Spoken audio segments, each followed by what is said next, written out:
and welcome to Serving Pancakes. We're here at Love's First Serve in Atlanta, and I have two very special guests with me today. Ari Chambers, host and analyst on ESPN, and also the founder of Highlight Her, one of the first and fastest growing social platforms 100% dedicated to covering women's sports. And I'm also joined by Jenny Nguyen, co-founder and CEO of The Sports Bra, a bar dedicated to women's sports. Thank you guys for being with me today and coming to Atlanta. Oh my gosh, I'm totally stoked to be here. When I got the invite out, I was just like, yes, and it's a party. I mean, hey, you know, me and Anya, you don't know this about us, but Atlanta's our city, so It is our city.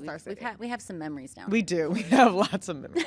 And you two know each other. oh, Dearly. yeah. I mean, I feel like women's sports spaces is all about this. It is. And then I remember when you were founding, when you were in the midst of founding, and one thing I love about you is you're so passionate about what you do, and you have the vision, but you also have the execution. And just think of how rapidly it has grown throughout, like, the past, 4 or 5 years.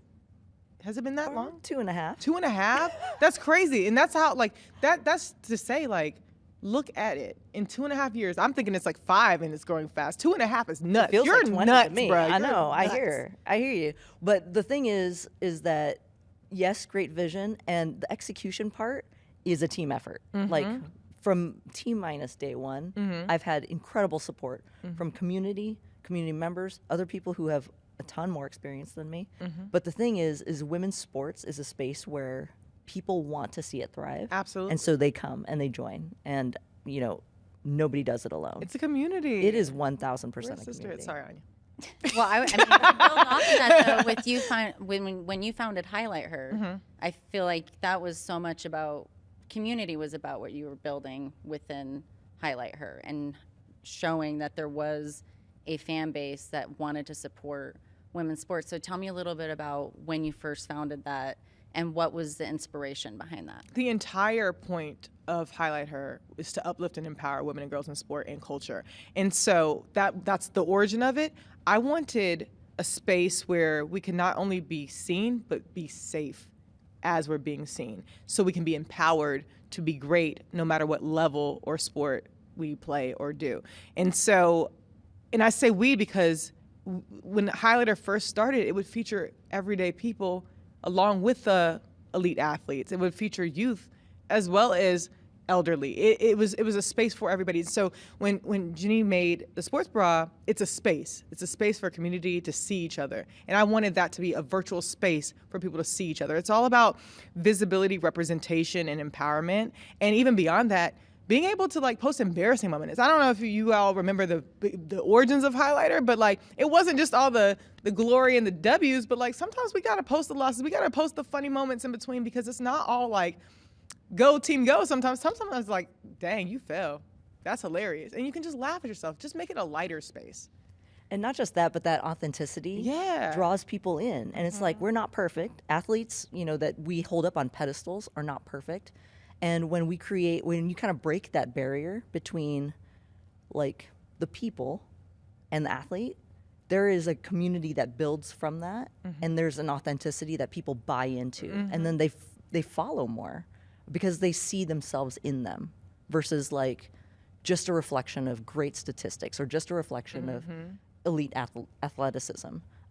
So I think that what you did with Highlight Her and the bra, like, there's so much The bra, I love that. Like, the bra. Cool kids call it the bra. I'm gonna call it the bra. I wanna Yeah, be a cool kid. absolutely, cool Thank kid. you. Yeah, Thank you. Oh my God, but, wow. like, the alignment is so there. And when you talk about safety, I mean, that's one of the main reasons I opened the bra too. It was just like, you know, I grew up in Portland, and those spaces, sports bars, just never felt safe for people who look like me. So I'm just thrilled to be here and, like, to be a part of, you know, this inaugural game day. Like, oh my gosh, so awesome. I want to add to it, sorry, really quick. Go ahead. It's before Highlight Her, I didn't know how many different sports were so underserved. And so, like, as you're airing the different sports on the bra, or as we're posting about different sports, like, people didn't know about collegiate bowling. They didn't know about how exciting volleyball could be. Like, they didn't know about the origin of lacrosse. Like, there are things that we're missing with coverage, and there are things that are missing with airtime and just being able to consume the sport. So, like, let it be a learning process between consuming the social media or being able to be at a bar that can show you an array of games and moments in sports. And so it opens up a possibility for people out there that didn't know that it existed for women in particular. Well, I think there's also more overlap in terms of your journeys and your stories, because you received pushback in terms of wanting to start a women's sports That is channel. So understated. You couldn't find investors in the beginning. And now we see the immense growth that women's sports has had over the last couple years. Even I would just say the last 2 or 3 years has really just seen an exponential growth. And now people are like, oh, maybe there is something here. Maybe we should invest. Maybe there are fans. Oh, yeah. So Train left the station. How did you both overcome the doubt that other people had in what you knew needed to be covered? I mean, honestly, for me, I am very risk averse. So I went into it wondering if it would work. I wasn't sure. And, like when I thought about the sports bra, when I first had the idea, I was like, let's see how it's worked in other places. Because I didn't know it was the first of its kind. And so I got, I went and searched for it and searched. I put in words in different orders and I was like, oh, this has not happened yet. And then I started to think, why hasn't this happened yet? And then it made me real nervous. But it got to the point where I felt like I had to give it a shot. And if I gave it a shot, I would try everything that I could to make it successful. And if it wasn't, I could at least say that I gave it a shot and that somebody out there tried. But to be honest, at the beginning, I wasn't sure if it would work. And I think, sometimes as an entrepreneur, I feel like you have to kind of fool yourself a little bit to just take that next step. To just, you have to say to yourself, like, I can do this. This is going to work. Just to like get up in the morning and take that next step. Well, in the first 8 months, you guys cleared over $1 million in revenue. Work. Yeah. That's insane. It was insane. I mean, when we opened the doors, we opened to 3,000 people and the bar seats 40. So the lines were out the door, honey, around the block. It was insane. And that was something that I didn't see coming. Clearly, my first hire was 8 employees because I was like, we're having a small bar launch, it's going to take some time to build a clientele. And our very first day off, I hired 8 more people. And so I grossly underestimated all of that. But I think that, we were also coming out of a pandemic. So there was a lot of factors. And then I wasn't on social media very much. So I also got like a bunch of trolls and haters that came out of the woodworks, like hardcore. And I didn't know how to deal with it because I've never dealt with it before. So of course I had very thin skin. I took it very personally. And there was one comment, I can't remember what it was, and I wrote it out like 3 times and I erased it. And then I was like, I'm just gonna go for a walk. I went for a walk, came back, and about 16 people I didn't know, strangers, had like come in and defended the bra. And that's when I kind of realized, you know what, for every one hater out there, there's probably 10,000 people who think that this is important and necessary, and that for the times that I don't have the words, the community will speak up. And you might not have had the words, but you had the foresight to do it. And I think that's what it takes. It takes foresight. And then going back to what you said with the why, I was like, why can't these things happen? Like, why does it not exist? Why does it not exist? And in my case, Highlighter's not the first women's sports coverage. I believe ESPNW was the first one dedicated to women's sports. Shout out Carol Stiff.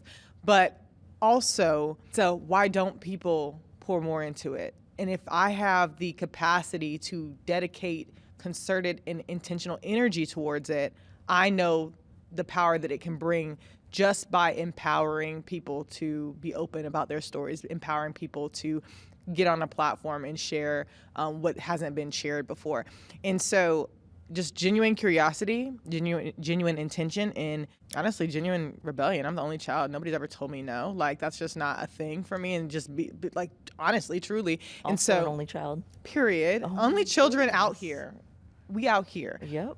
But no, it's just like, why don't people want to talk about our friends? Why don't people recognize the greatness that is women's sports and in a scalable magnitude? Why don't people want to have a return on investment? Because it's there. And so asking these questions and not being afraid to push back when people say they can't do things. Why can't you? And challenging that. It's challenging the people in the room who say, oh, that's not possible. Why is it not possible? We have all this money. We have all these resources. Put several people on this. And anytime you are making change, you're disruptive. And it takes people who aren't afraid to be disruptive to really push the envelope. I had nothing to lose, right? I started with nothing. So if I were to fail, I would have rested on nothing. But I knew women's sports was something. The athletes knew it was something. Jenny knew it was something. You knew it was something, Anya. And so that's something we owed it to ask the powers that be, like, why not? Now, we're here to watch volleyball. Period. Tonight. The best sport. I know a lot of people know you for covering WNBA and women's college basketball, but at heart, you are a volleyball Let's pro. be very clear. Your girl wore number 7.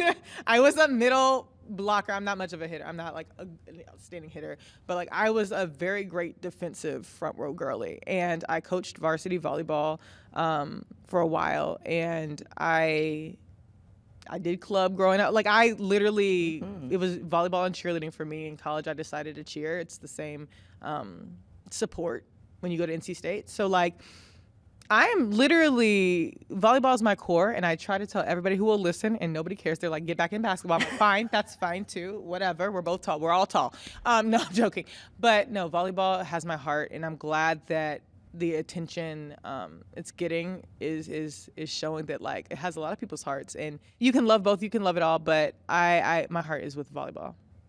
What about you? I'm kind of opposite. My heart is with basketball, but shout out to Athletes Unlimited. They invited me out to Arizona to watch my very first pro volleyball matches.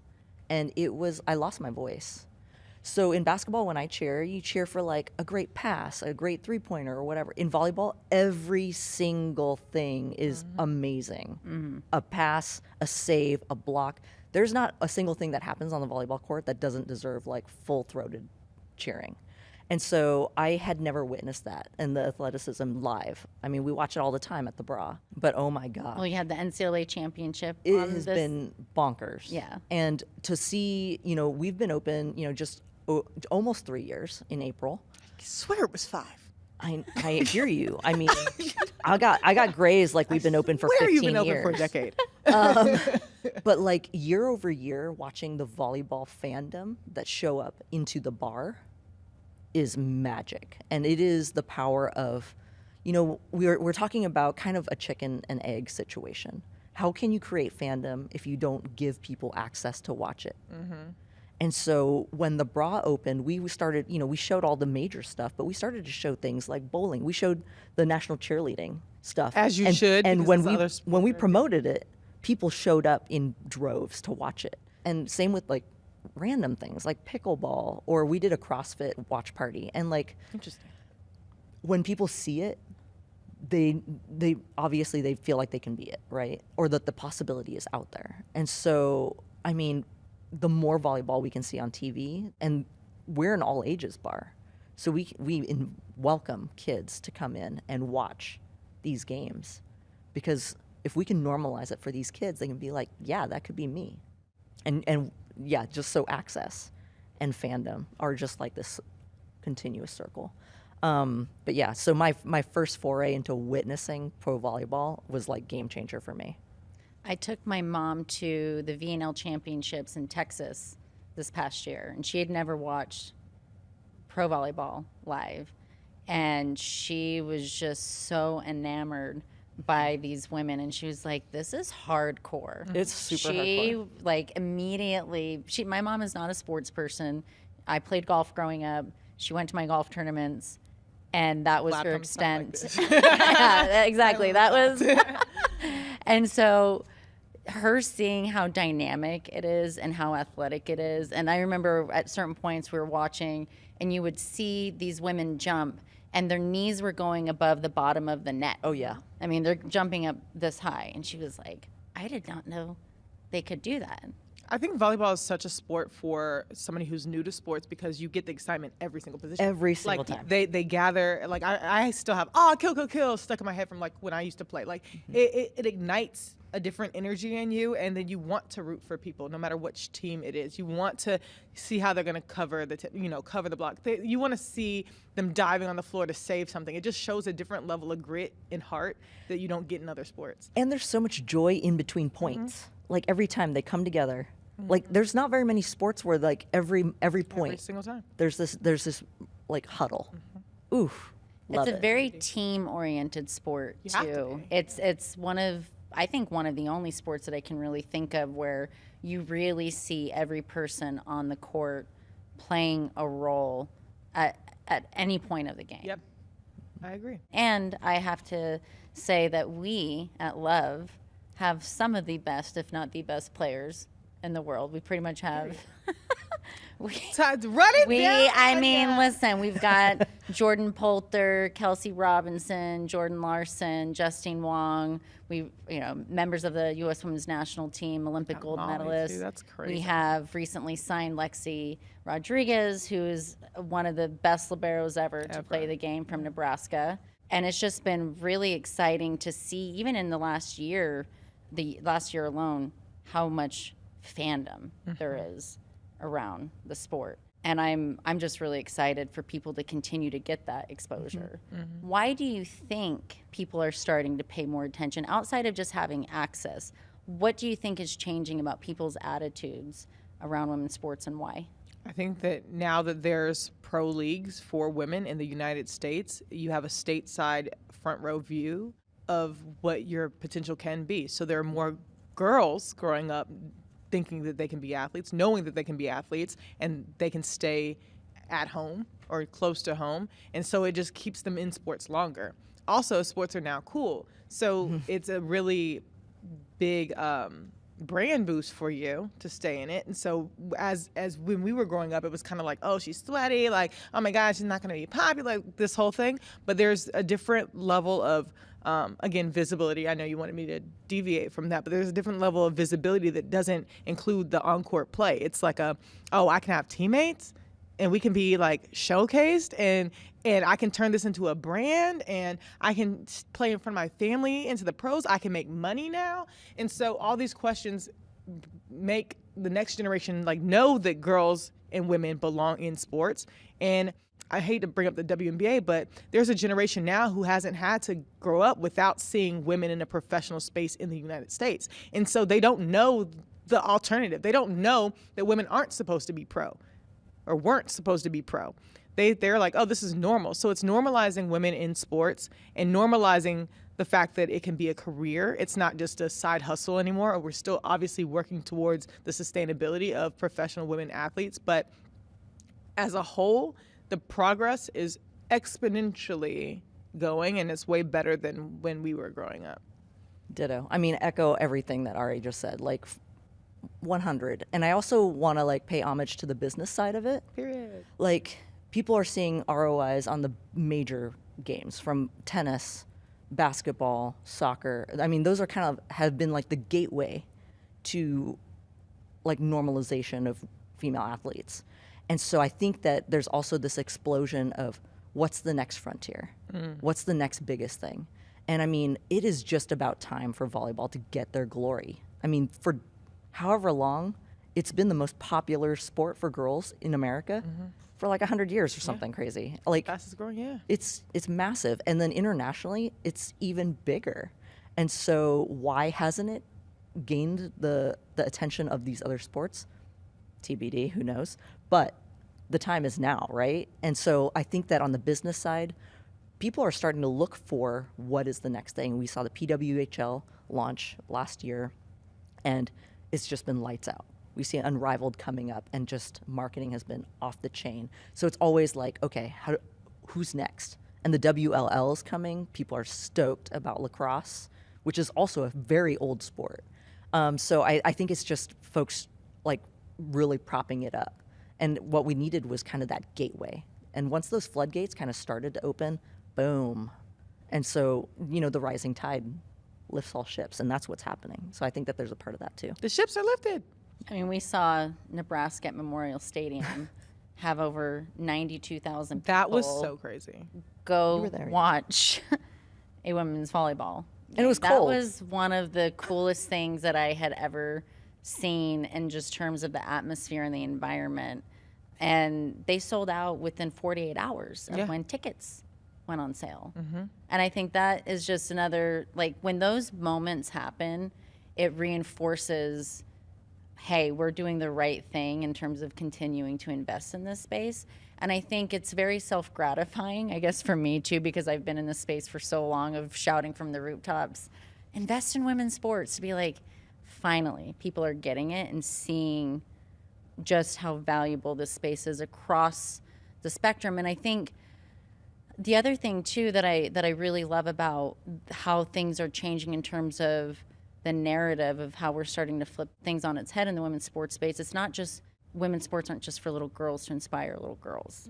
It's to inspire men, inspire young boys. It's to help really change the overall perception, I think, of how we view women in society and the roles of what they're capable of doing. And I think we're just really seeing the tides turn in a way that I have been waiting for. And it's just a really exciting moment for all of us. For sure. Pushing the boundary in Nebraska was insane to witness, and it wasn't like a here dang moment. Like, they had a drone show to show that the Nebraska broke the world record, and it was a world record. People want to be there for history. This is not only history, it set the standard, right? You see little girls, little boys, everything in between. Like, literally everybody was at that stadium enthused to watch volleyball. And it just showed, like, I can be on this stage too. I can be on the biggest stage playing a sport I love. And again, going back to what we were saying about the fair weather fans being enthused about volleyball, you see that camaraderie and you're like, I want that for myself. And going back a little bit towards the social media side, though, and these young women and athletes having the opportunity to really take ownership of themselves in terms of how they brand and market themselves to the public, what would you like to see change in terms of how social media is being used to continue to promote women's sports? I want to talk directly to the athletes when I say this. Don't be afraid to put yourself out there. A lot of times I speak to people who aren't in basketball, and they are so afraid of, like, they want to over-strategize it. Just be yourself. People are going to fall in love with you. Just be yourself. Don't be afraid to share your story. Don't be afraid to post what you want to post. Don't be afraid to show your day. People are interested in it. For sure. And if we can just empower everybody to be present on social media, you would be shocked how much money there is to be made for these women athletes, how much visibility it gives them, how much increased interest it will have. And so I would say take the strategy away when you're first starting out and just be present. Be present and know with all the bad that you anticipate, there's going to be so much more good. There's so much more good. And are you getting a little bit more social savvy now that you have a I had to. thriving business? I had to. But kind of like Ari, like, I started with nothing, right? And so when I first opened the bra, I started a social media platform, and then I was super authentic with it. I was like, we don't know what we're doing, and, you know, whatever challenges we had, we kind of used it as a joke and also kind of a learning tool and like a way to connect with the people who were following us. And Jenny was DMing all the time. yeah, I mean, I was just like, I get a DM all the time. And one thing, when I run into people in the early stages, they were like, I love who's doing your social media. I love how authentic and it tells the story, and like I feel like I know you. And I was just like, that's it. It's because I didn't have a strategy. It was kind of like, I don't know how to do this, so everyone's going to come along with me for the ride. But one thing, you know, I actually overheard one of the volleyball players one time talking to a social media strategist, and he was just like, if you think about it, you have your original content that no one else has. Exactly. Do you, and you'll have the only content of that. Exactly. And he was just like, what are you interested in? And she was like, I love puppies and I want to volunteer. And he was like, bring a camera or bring your phone with you. And people would be like, oh my God, puppies, and, you know, and then work with, you know, a nonprofit or something, and it all ties together. And that original content is you. And then the media, sorry, very quickly, the media, if you want to start your own brand, do it. Like, Highlighter, we weren't on the market for 2.5 years. So I was DMing people like, hey, y'all, this is Ari behind this. Can you follow this platform? And it's just the shamelessness of getting your following up and being consistent and being humble enough to know that you have to grow. You have to start from somewhere. And listening to your following. What do they want to see? Not say, oh, I can't dedicate this to this because I think that this. Listen to people. Listen to what they want. And go where people are. Mm-hmm. And stay authentic. And stay authentic. Mm-hmm. No, you have to unfortunately wrap this, but I want to hate know. me. I'm just kidding. We're just going to keep talking. You guys have to clean up around us. I want to know what's next for the two of you. What's on the horizon? Oof. I mean, I feel like a lot of folks know this, but the Sports Bras franchising, we're going national. Period. So yeah, it's a process, but we are full steam ahead. 2025 is looking big for us. So I'm really excited / frightened. But that has been my MO for about the last 3 years. So we're going to keep doing that. That's great. Yeah. I'm going to speak it into existence. I want analyst work for volleyball and gymnastics and continue to do special features and storytell. I am walking in my purpose, so there's nothing that I would say I would change outside of adding volleyball analysis. But I want to continue to storytell on women's sports. Well, I'm excited to continue watching everything that you both do. And thank you for joining us. And I'll see you at tonight's game. Yeah, you will. For sure. You'll hear me. I hope you are the loudest person. I want to hear it. On all, just. I almost want to ask for a sample now, but for the sake of our audio person, I'm just going to spare them. You'll see a lot of me. Okay. All right. Thanks, guys. Thank you. Thank you, Cookie. Thanks for watching Serving Pancakes.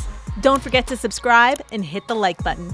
You can also listen to the podcast version on the iHeartRadio app or wherever you get your podcasts.